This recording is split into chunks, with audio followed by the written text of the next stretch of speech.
Hi everyone, my name is Trent Bartlett. I'm the head of food and retail solutions for BSI Group in Australia and New Zealand. And I'd like to warmly welcome you all to our webinar today, Thriving with ESG, Navigating New Business Regulations.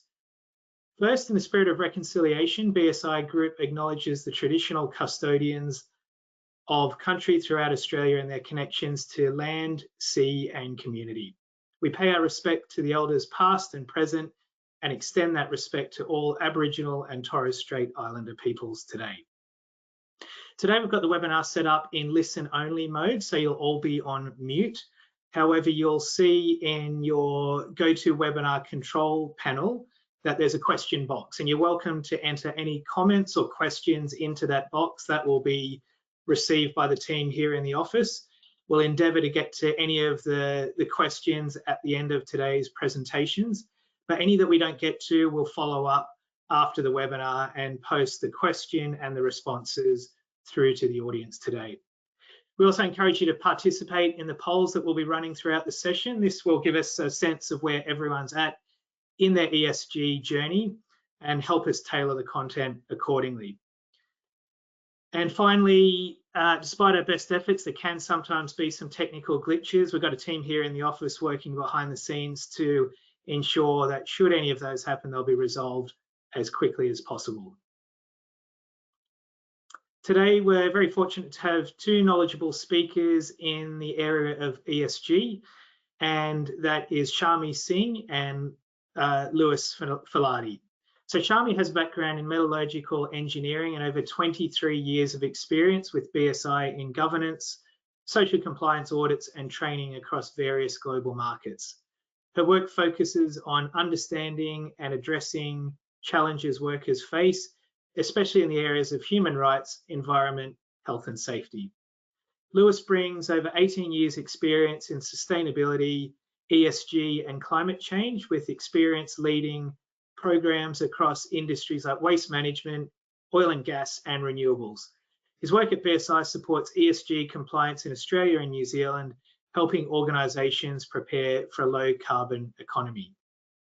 It's now my pleasure to hand you across to Shami to commence her presentation. Across to you, Shami. Thanks, Trent. Hello, everyone. So as we start, I'm sure you are all in the curious mindset. Next slide. So in 2024, businesses continue to face challenges. Next, the challenges arising from the geopolitical uncertainties affecting the economies, and which in turn is leading to high inflation. Next slide. Inflation has an impact on the buying power of the consumers, and currently we see inflation is high on a historical basis. Next slide. The other key challenge coming in from climate change. We all are noticing increasing extreme weather conditions, global temperature rise. So this is again coming up with challenge to the businesses, and businesses need to keep this into consideration as they make their strategies and plan for the years ahead. So this comes in the technology shift as another added element. So the next slide. Now, use of technology is required for the businesses to capture value, to be economically viable. And it's not only automation, but also exploring generative AI. I'm sure businesses across are looking at use of generative AI, which is artificial intelligence. Now, the question is, does generative AI only helps businesses, or does it also come up with a risk to the business? So moving to the next slide, which is on a poll question. So you would be seeing a question: And you have to select one of the options. So it is, do you see any risk from the use of generative artificial intelligence in businesses? You could refer to your specific business or business in general. So please choose your options.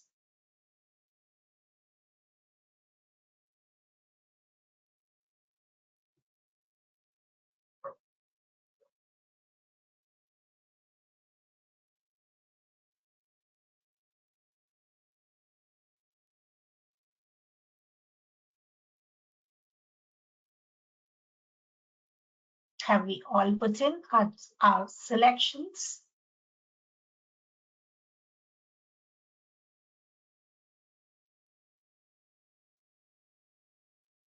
Okay, so as we see,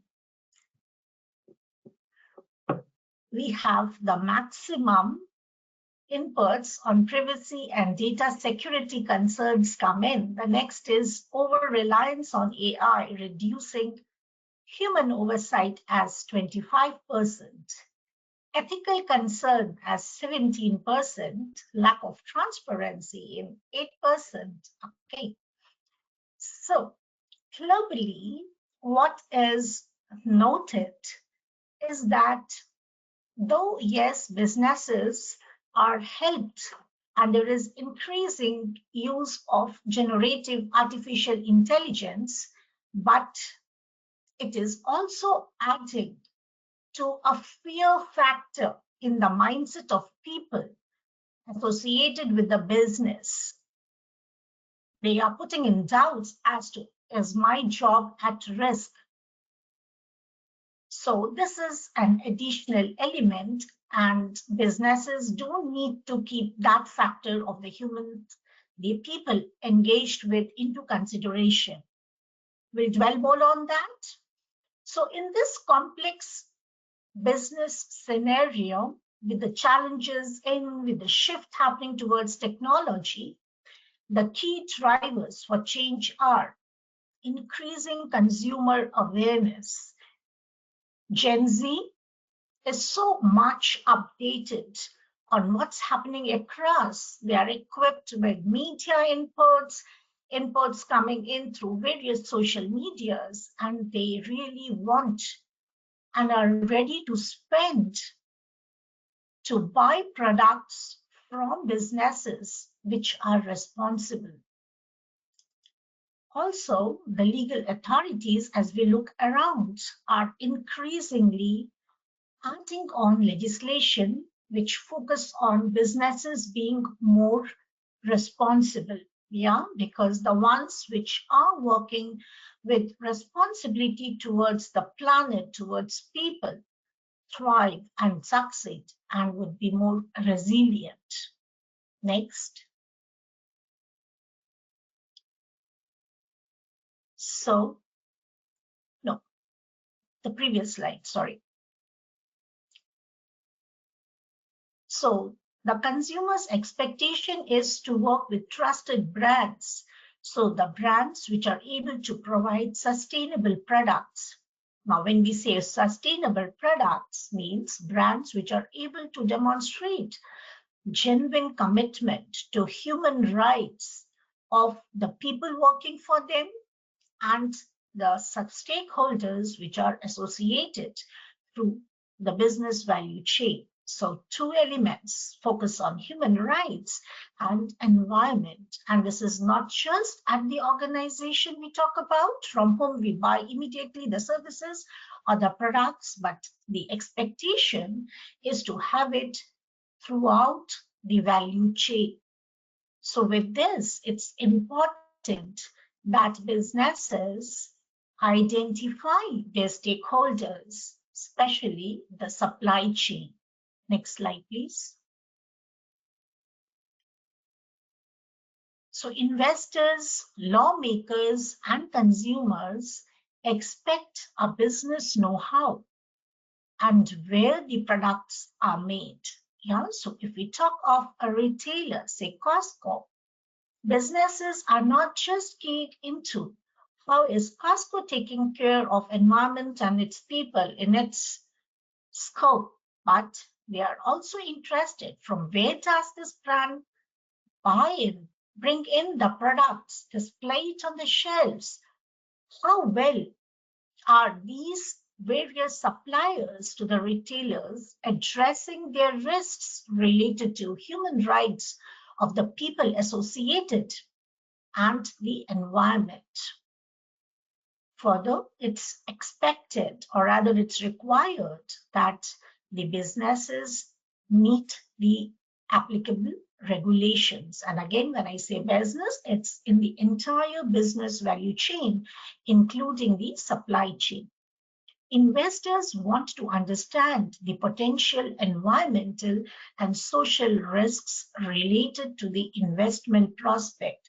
And I'm so happy to share the experience, right? Recently, we have seen investors reach out to BSI as an audit firm, very keen to understand how could BSI support in conducting various audits to understand the organizations they want to invest, they decide to invest, how well they address their environmental risks, social risks. So this is again an emerging trend, what is in notice. So mapping supply chain matters. It is critical, and the consumers and legislation, the legal authorities are asking for it.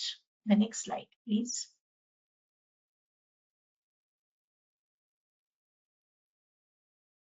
So the businesses need to start the conversation, involve the suppliers, your other business partners, like your sister organizations, your customers, internal stakeholders, your internal employees, people working at different levels, maybe even on contract. Gain comprehensive insight as to where are the risks related to social and environmental topics in the businesses. Foster collaboration. It's important that as you do this, be transparent. Gone are the days of managing through built-up records, maintaining double records, or preparing and showcasing a good show only during audits. No, the demand is to do the supply chain mapping, starting the conversation, identifying the risks, doing them genuinely with the right intent, being transparent, and there would be challenges, but what to be done? Collaborate with different stakeholders, external stakeholders as well, and ensure that all voices are heard and valued, because there is, yes, a real need to address these challenges to be resilient. Next slide, please. So as you do this, ensure that the process is standardized. It's not a one-time activity. The process of mapping, identifying the risks, addressing them, having controls put in place as a regular ongoing process, and take the decisions based on data. So use technology to help have the real-time data collected. Again, the data on the topics I've been mentioning, and analyze that data to enhance visibility and decision-making as you set your targets and goals related to environment and social governance. Next slide, please. So make a strategic roadmap, develop a detailed action plan. There would be short-term as well as long-term objectives based on the mapping insights. There would be resources required, which would be in different forms, form of technology, people, money. But yes, collaborate, have those targets set. If yes, it is having a lot of financial resource as an input required to address this, do so. Also have a short term. So in the time being, till you are there, what you are going to do, how you are going to manage, and be transparent, be open, but genuinely try to address. And focus on continual improvement, establishing a feedback loop from your stakeholders, your consumers, to regularly review and refine the supply chain strategies, assuring adaptability and changing conditions. The next slide. So with this, we move to the second poll question. In the evolving competitive landscape, what are the core themes for your industry? So look at your business, and currently, what are the core themes for your organization? What themes take place in your business strategy? Please select one of the options. And in case you mention other, you could mention that in the chat box. What other?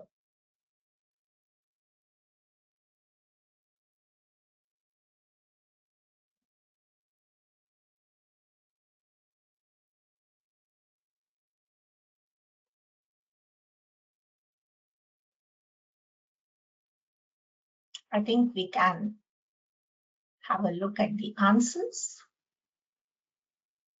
Oh, great. It's so nice to see, yes, the businesses are having focus on environment, focus on people, because that's the need of the day. Very well said. We are all aligned. Moving to the slide.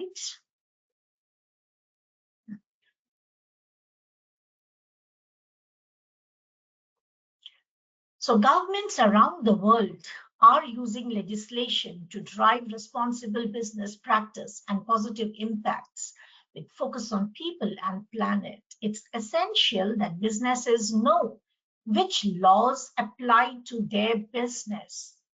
So as of March this year, there are how many environmental social governance regulations worldwide? As a guess, please select one of the options which looks right to you.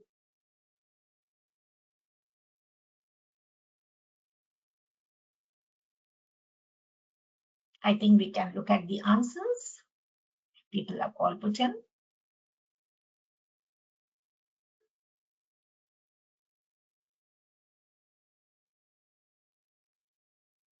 Okay, so it is more than 2,400 ESG regulations are in place worldwide. If we look at the total count of these regulations across various countries in all the continents put together. So the right answer is like 2,400. So we can come back to the slides.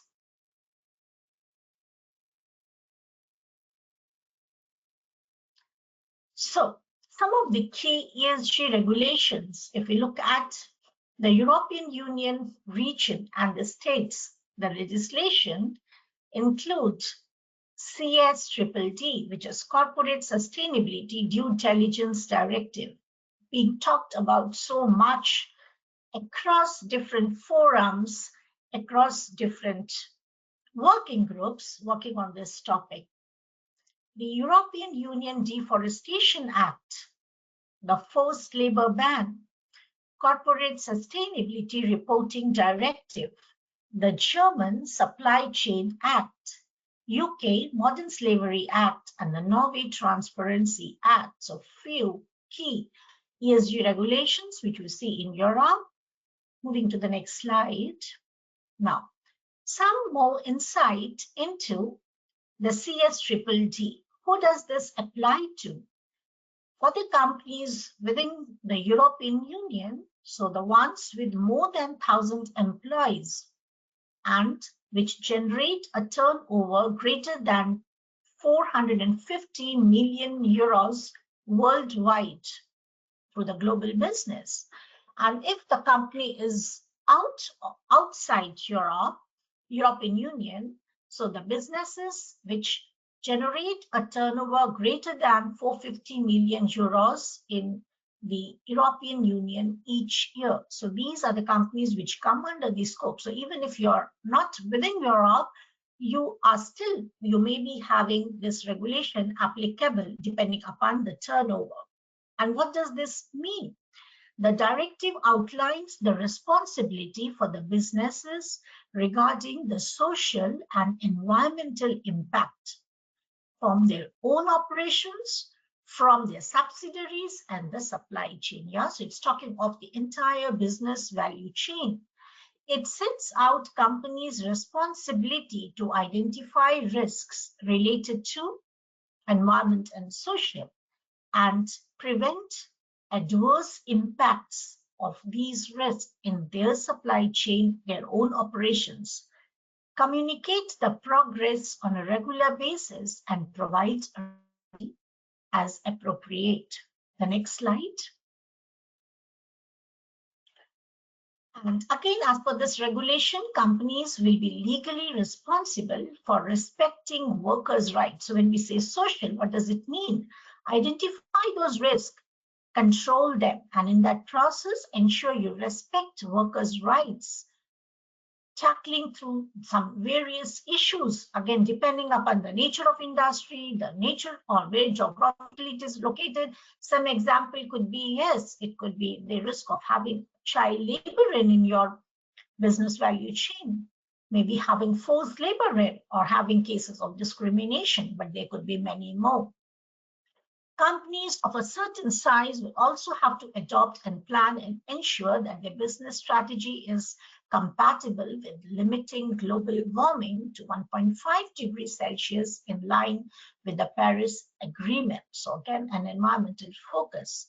As on date, the status is that regulation is adopted at EU level in July 2024, and EU countries have until July 2026 to translate these directives into their own national laws, and with these being enforced effective July 2027. So this is the phase to understand, trying to be in, to align to what are the expectations coming up through this regulation. The next slide.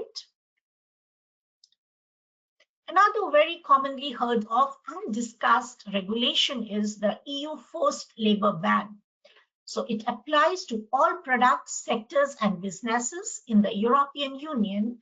The legislation would ban any products, including the component made with forced labor. So it would be banned from the EU market, even if the forced labor has taken place. So even if a component in the product has been processed, manufactured by a supplier sitting outside the country under European Union, the product would be banned. So this may lead to a business disruption if not well identified as a risk and then addressed or catered. Again, this is in draft state, expected to apply from 2025-26. The European Commission's proposal is now being reviewed by other bodies, and there would be a preparation period of it when the final version is signed into a law. So this gives us some insights about how European Union is taking the ESG. Now, some inputs related to this in the Americas. So if you look at Americas, it's North America which is pushing good on the environmental and social governance. Like in Canada, we have the Modern Slavery Act. In California, Transparency in Supply Chain Act. In Mexico, there's administrative regulation related to forced labor. And again, there is a Climate Corporate Data Accountability Act in California. Moving to the next slide, please. Now, when we talk of Australia and New Zealand in particular, so we have the most Modern Slavery Act since 2018. New Zealand, again, the Modern Slavery Act is in development, and there is again a standard related to sustainability disclosure. Next. So the Modern Slavery Act covers companies based in or operating in Australia with an annual revenue of more than 100 billion Australian dollar. It means the companies must report annually on the risk of modern slavery in their operations and including supply chain. Yeah, so we appreciate that you cannot just confine to your company. Yeah, the boundary includes your supply chain, your entire value chain. Reports are required to be submitted to the Ministry of Home Affairs and held in a public register, the Modern Slavery Statements Register. Next. So with this, I hand over to my co-speaker, Louis Filotti, for further navigating through the Australian regimes. Thank you.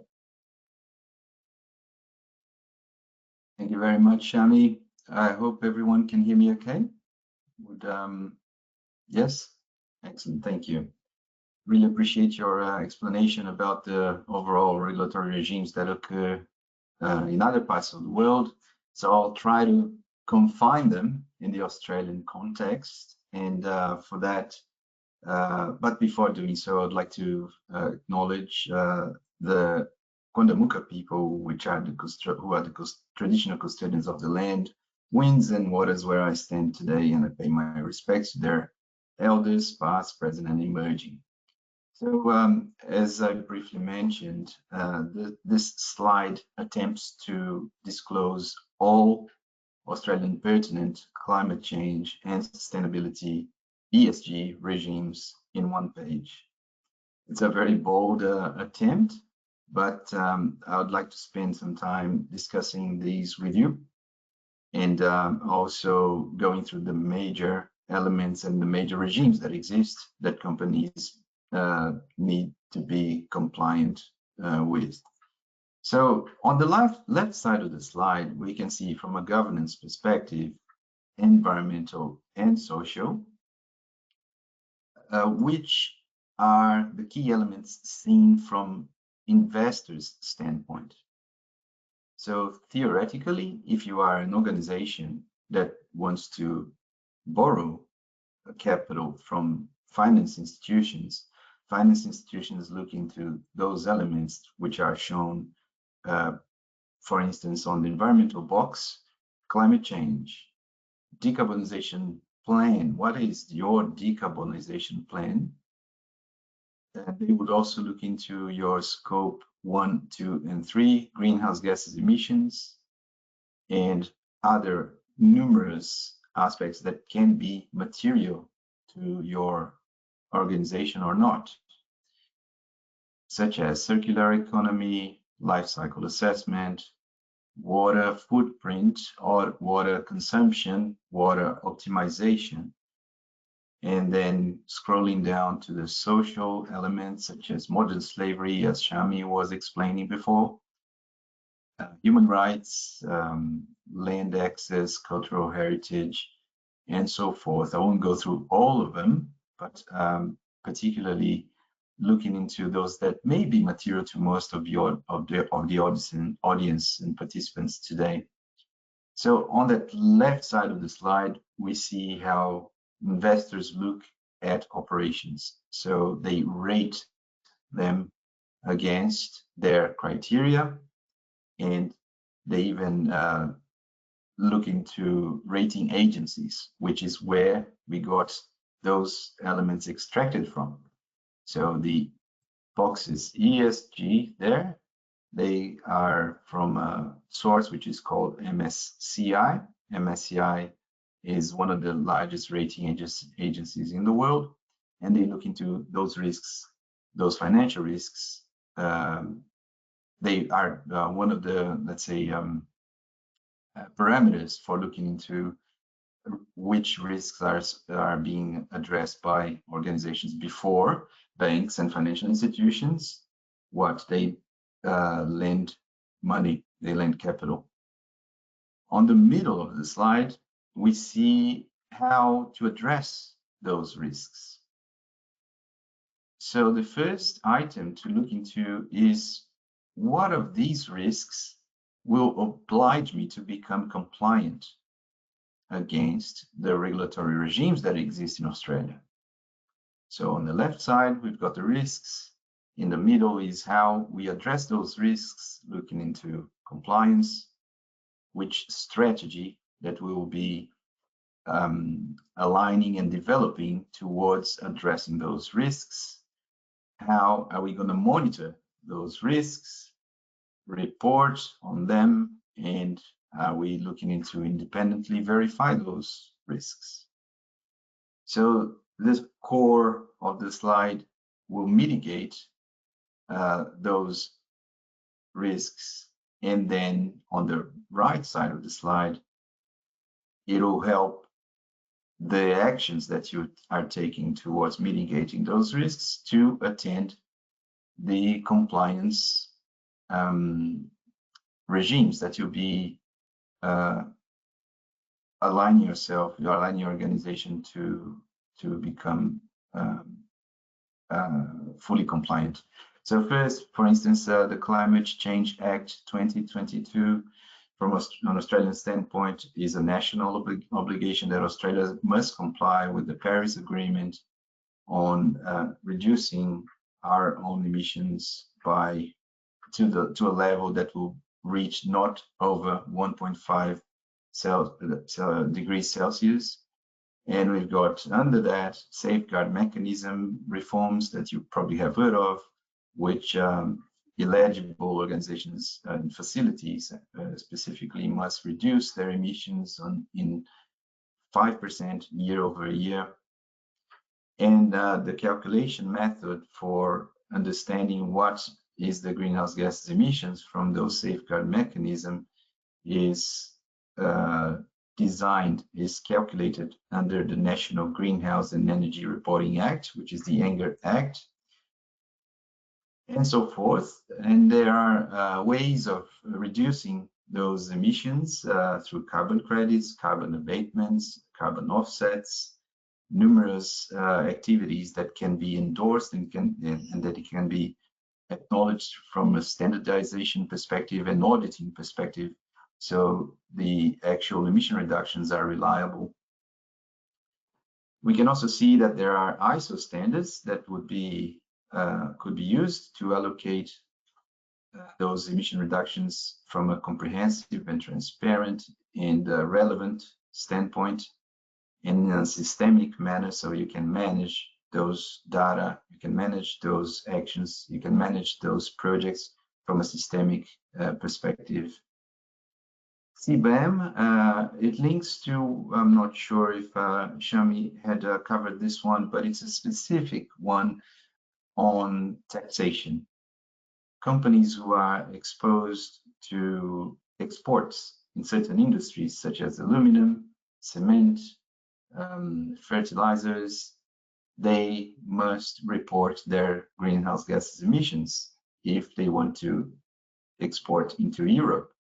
So it will be a taxation mode that the European Union will charge upon companies that export into Europe.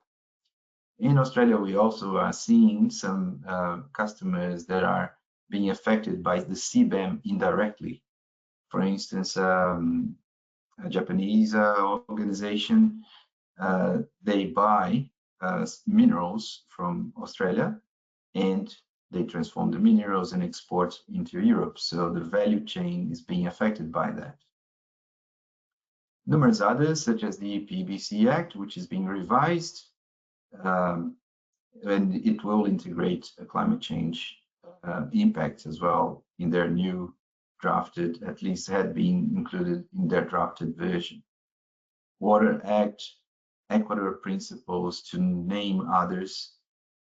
And then on the social side, we have discussed the Modern Slavery Act, Native Title Act. So depending on the nature of the business, it would be subjected to claims, and then those claims should be taken care of.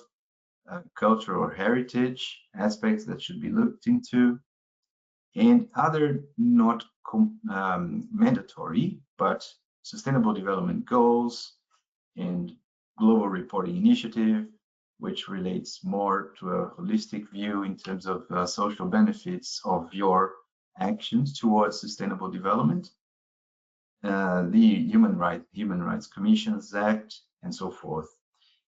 And I'd like to highlight the last two. There are so many here to discuss and to understand what of these are material to your organization, to your context, a materiality assessment is recommended, so that you can understand which ones are your business is more exposed to. And that could be done through a gap assessment, or can be done through numerous other tools that exist to understand what risks you incur and may incur with future regulations.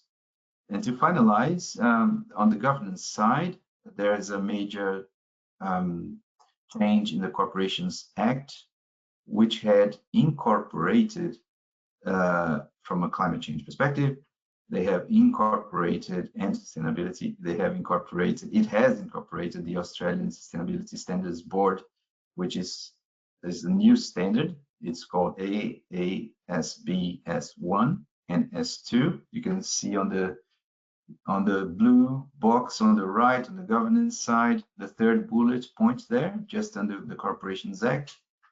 The AASB will be a mandatory reporting requirement in terms of climate change risks.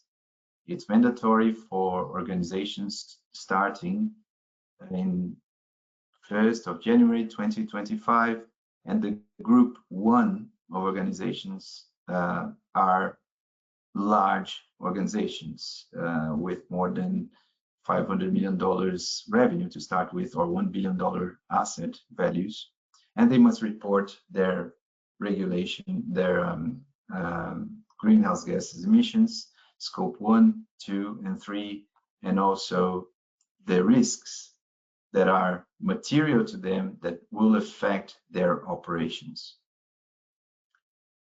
There are others to be looked at. The ESG ratings, as mentioned before, MSCI is one, and then TCFD is a task force for climate-related disclosures, which is embedded in the AASB. CDSB, SASB, Neighbors, Green Star, and so forth. So the list doesn't stop. And what is important is that when looking into those regulations and risks that are material to your organizations, you address a materiality assessment. Next slide, please.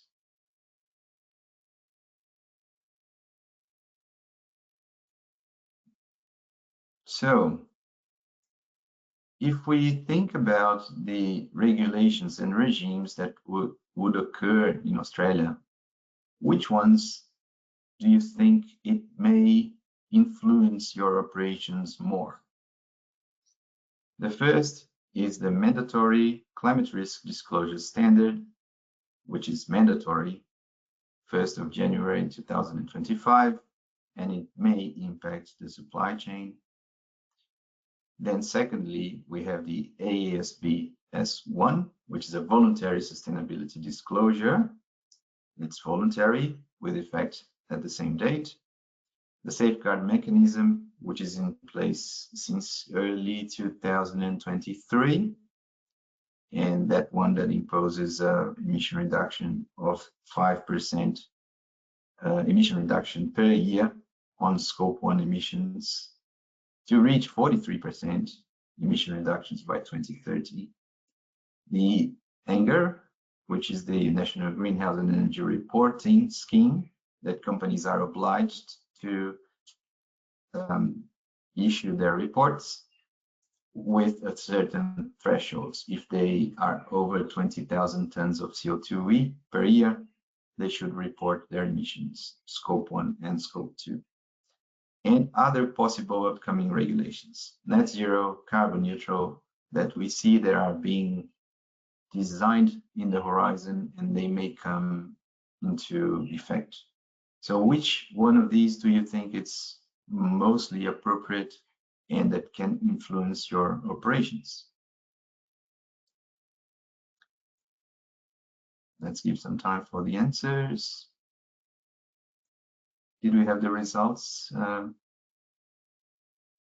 Yes. Wow. I would say, I would ask the majority of my weight would be exactly on the first one, which is the mandatory risk disclosure standards. Definitely. The group 1 companies are about 800 companies in Australia. Then group 2, which starts in 2026, will be another 700. And then group 3 is still uncertain, but in the range of 500 companies. Regardless, the whole supply chain of these companies will have to report if the companies that are mandated to report will be looking into their scope 3 emissions. So the voluntary sustainability disclosures, ASSP S1, it may affect, and some companies we are seeing as some of our customers in Australia, they are already looking into disclosure of their supply chain to understand what social risks, what ethical sourcing practices that they request, and how are they operating in that manner. As voluntary, I agree there would be less relevance than the first one. The safeguard mechanism is very specific. There are 219 facilities that are affected. They represent a significant amount of emissions for Australia. About 30% of the Australian national emissions are addressed through the safeguard mechanism. The anger is another reporting mechanism that over companies over 20 tons of CO2e per year are subjected to be reporting year over year. So we also are seeing that the supply chain is being requested to disclose their emissions, particularly the energy sector, the power generation sector, to make sure that the energy that is used for companies to make products, to produce and to operate, are accurate and they are supplied in a timely manner.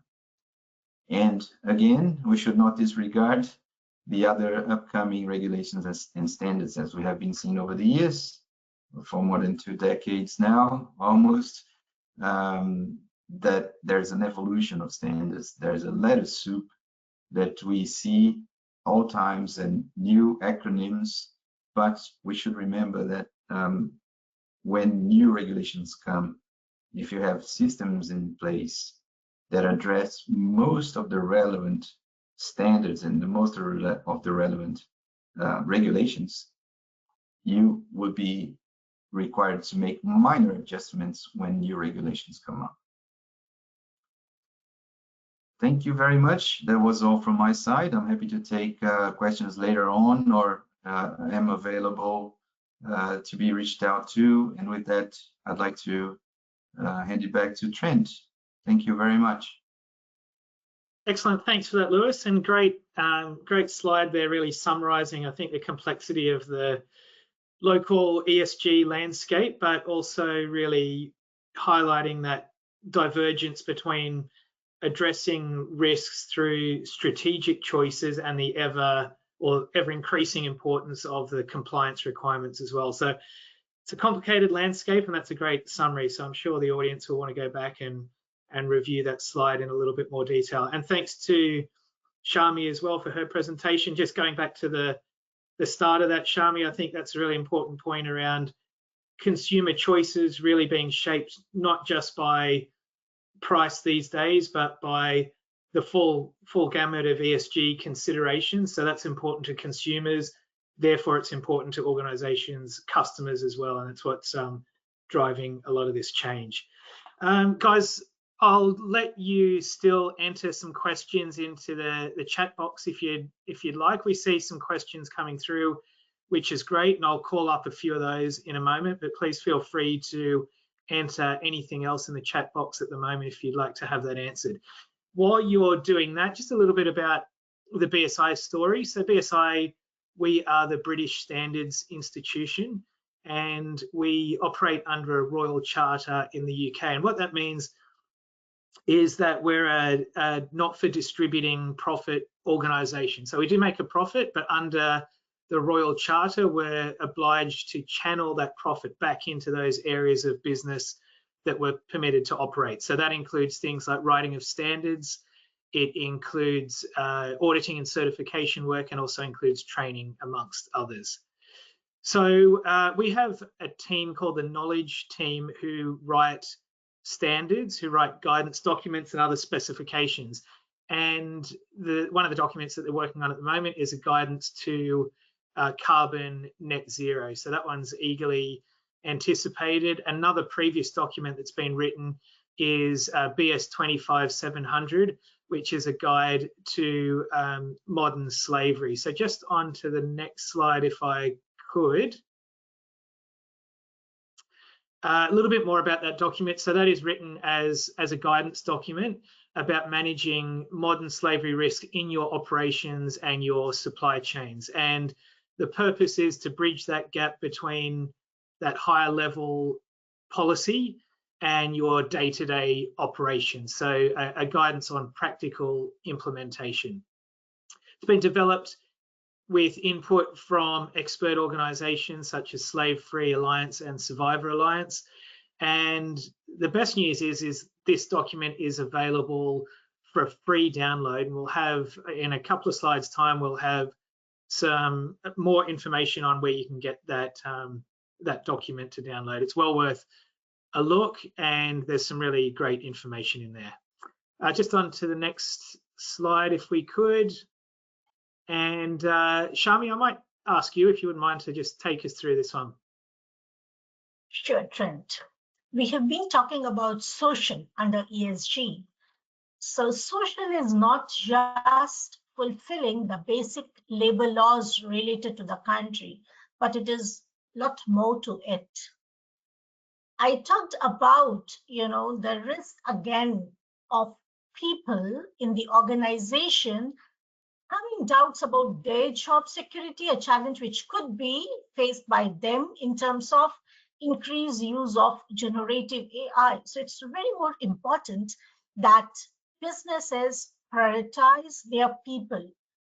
They have that trust element with their people, the people directly employed and also the indirect ones.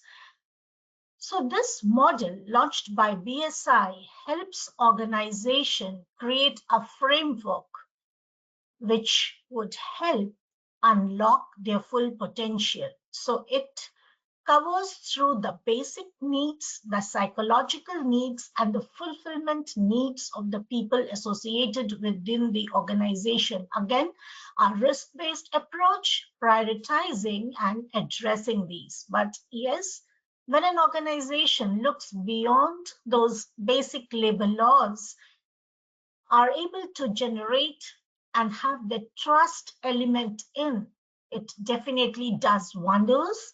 It in turn rewards the organization with innovation, resilience, and effective workplace well-being. We see this model being well accepted by businesses in the market. And yes, this is again our inputs, a piece of work done by experts in BSI. Thanks. Over to you, Trent. Thank you, Shami. Just on to the next slide.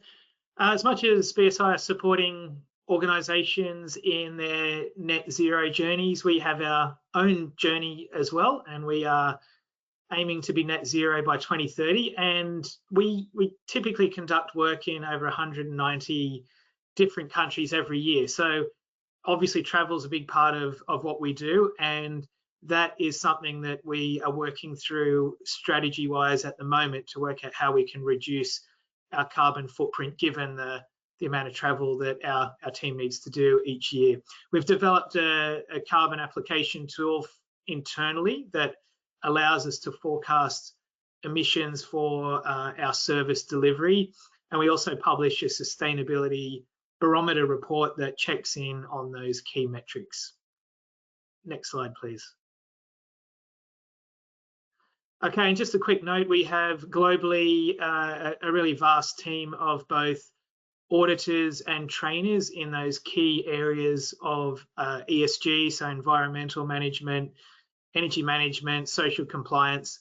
and as such, we're particularly well placed to deliver supply chain audits across the globe. And in addition to this, we have a great platform that we can provide more information about that's a great tool to manage those audit programs. So whether it's internal audits or whether it's your supply chain audits, the platform allows you to easily develop and customize audit checklists to record results and manage non-conformances, and most importantly, to pull out those trends that are picked up in the data that really help you identify where your risks sit from an ESG perspective in terms of your internal operations and in terms of your supply chain. Next slide, please. Okay, so one final input from you all. This will be a slightly different poll in that we won't be aggregating and displaying the results, but we will be able to see your individual response to this one. So, and we'll be able to react accordingly. So if you could just indicate whether you'd like to have contact on a follow-up on any of today's topics. And in addition to what's been spoken about, we also have a comprehensive catalogue of training and some new training modules in the area of ESG. So if you've got any interest in that, please click the first option. The second one related to contact on any scheme or standard specific information. And the third one is that you're already working towards certification and no further information required at the moment. So if you could please select those, and we'll be able to log your individual response and get back to you accordingly. And we can now just move on to some of the questions that have come through, and I might just put those through to our speakers. So Shami, first of all, if I can ask you about something that's an acronym that comes up in relation to social compliance audits is APSCA or APSCA. So can you just explain what that is and how that relates to today's topic of ESG?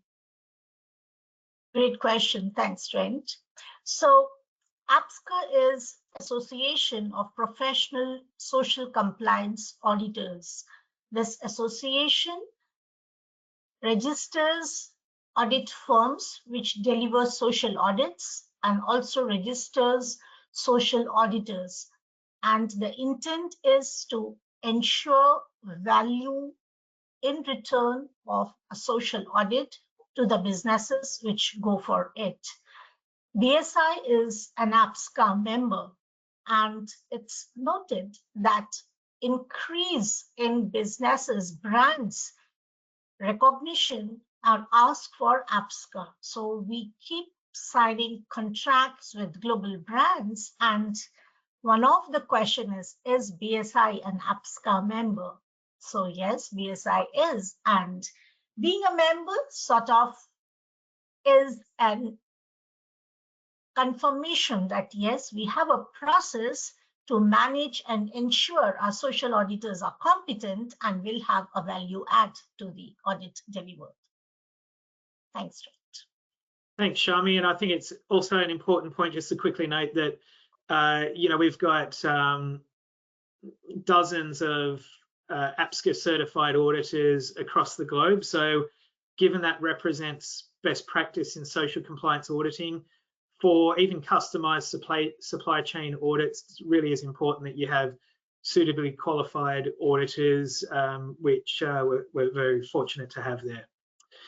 Lewis, I'll pick up on a question for you if I may. Now, I think you partially answered this in your presentation, but the question about reporting of emissions in Australia and New Zealand regulations, if you can just quickly recap on who is obliged to report currently. And another question I might just link to that, are there penalties for companies required to report who do not report? Mm-hmm. Well, thank you. To start in the Australian context, there are three groups of companies that must report their emissions starting 1st of January 2025. The group one of companies, they have over 500 employees, or the value of their assets above $1 billion or their revenue over $550 million. 2 of these make them compliant. They have obligation to report their emissions. And group 2, then it's 2026, effective 2026, over 250 employees. The consolidated assets over $500 million and revenue over $220 million. And then the group 3, companies that are above 100 employees, full-time equivalent employees, the assets over $25 million and the revenue above $50 million. So these are the obligatory disclosures. I mean, the obligation, the companies that the amount of companies, the range of companies that will be obliged to report their climate risks in Australia. In New Zealand, there is already a compliant mechanism in place, and they are companies from a sector perspective as well.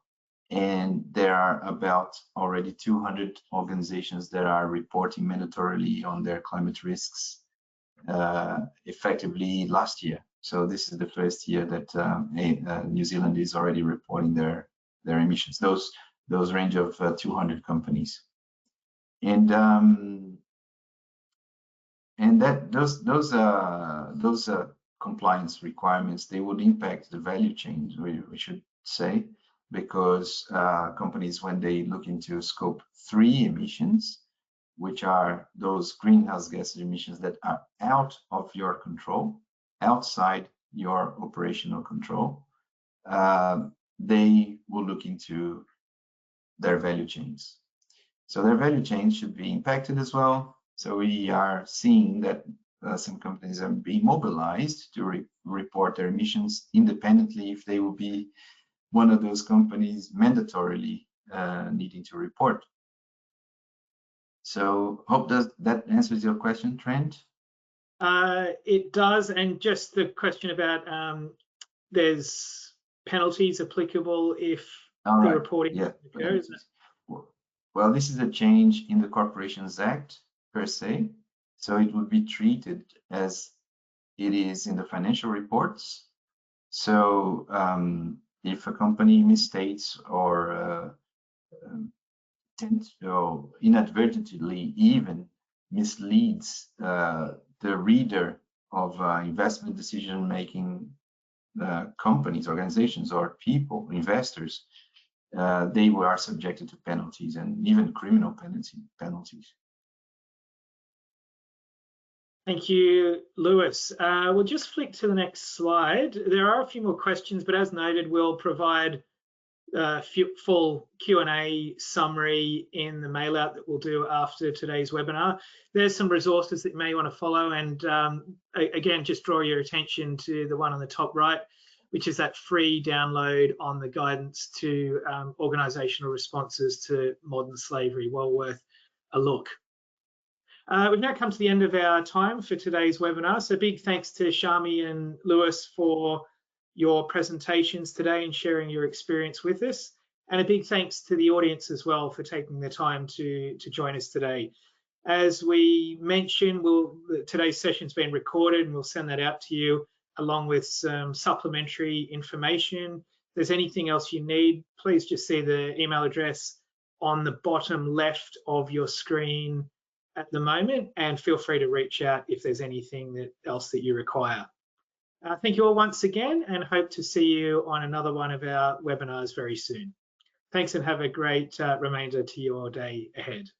Bye. Bye.